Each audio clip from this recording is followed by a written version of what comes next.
Therefore, me mamuni akwaba eba Melodies TV so. And there me know say Ghana for bebre na ate of intimidation at kokoso our registration centers.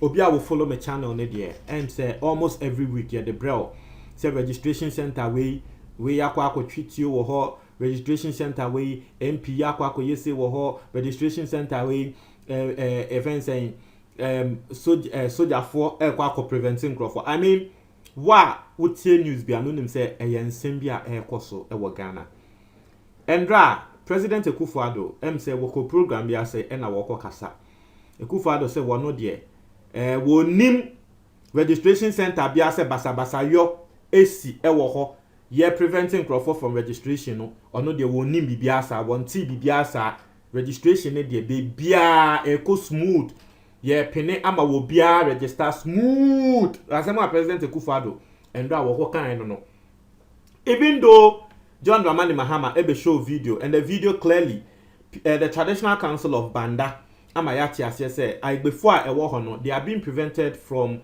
registering for the voters registration but Akufo-Addo say one no dey want hwe na eno na ma say the Ghana fo bi atwe omo ano esi President Akufo-Addo so e won nsem we awaka efa registration ne ho e ma Ghana fo ebi mu wa wonim say Ghana de asemba wo mo mfere wo mbedi watem e ma ebi mu ka say sa same way president aki they are very very surprised, they are shocked because there are videos, media reports, and this is a report from Star FM. Even Star FM for angasa are reporting of intimidation cases at Ekokoso in various constituencies and various registration centers.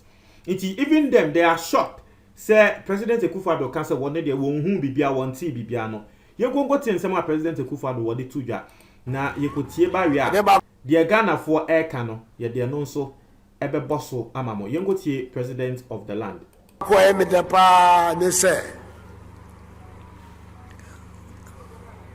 Ye tro ye nyina ye tro ye din wo abato ho and then registration no sa sentiment mo ana Ghana nyina ajim nyamia kakra bia ama sumdwe aba ama obia so nya kwan mete se obi wo ho a opeso option ni din a obekọ registration center ne beka chene se unye se ntiko obia e wo kwan so obetumi akọ register ne ya mate se ahanso aso asenso no ene asokore mampon so no registration no egusu pepepe na kupon ene eda na se intino President Akufo-Addo say one dey want say ye say bibia e wo Ghana bia ye preventing crowd from registering or say one say ye na there one and they are interested in say baby a President Akufo-Addo no work kasa no asenwase se mo be kai a endu 1 week asenwase hwa na trese abrantie bi ekokotwe etuo esi police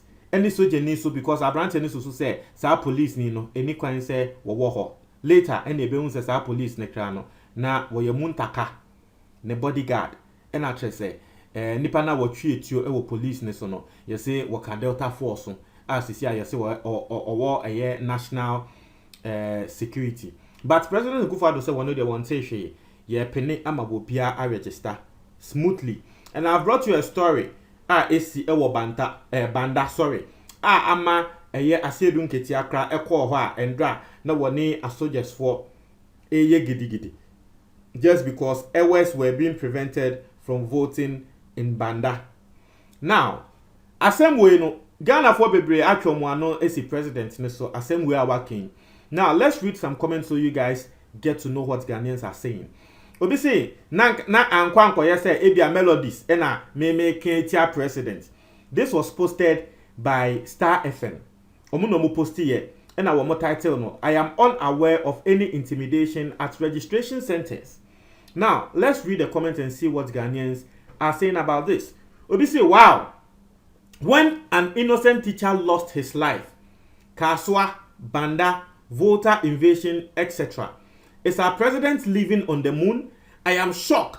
This is scandalous. Though Ghanaians delayed his presidency for a lesson, the delay couldn't change Mr. or asem obi kan no now the nipa ko we can say hey inti president person what say the course so e waka so a ha wakom sim kwatwe etuo a enam so nkrofo anko register no a ema even electoral commission for edwane free registration center ho step to Christ registration center ho no president person what say and also want say because president ankasa na waka say one no dey want say anyone is being intimidated from registering but e waka so ho no minister no kwatwe etuo no even the electoral commission for edwane ye na kire say they couldn't continue with the registration. Until the nipa way can say, inti kaswa the president or so say, and no one say Banda, me de pre say John Dramani Mahama be posti video.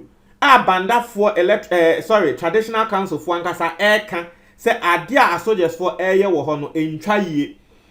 Sebe enam so amasa banda ho na ankasa yakwa kokum abrantie bi no. Ene na wo bi kan say and also president say won say Volta region yedi soldiers for alcohol ahemfo aba abonten ebeka say o say ni no de nipa we ebisa ene say eno nso president ntie ena nipa ede kan ho say I am shocked.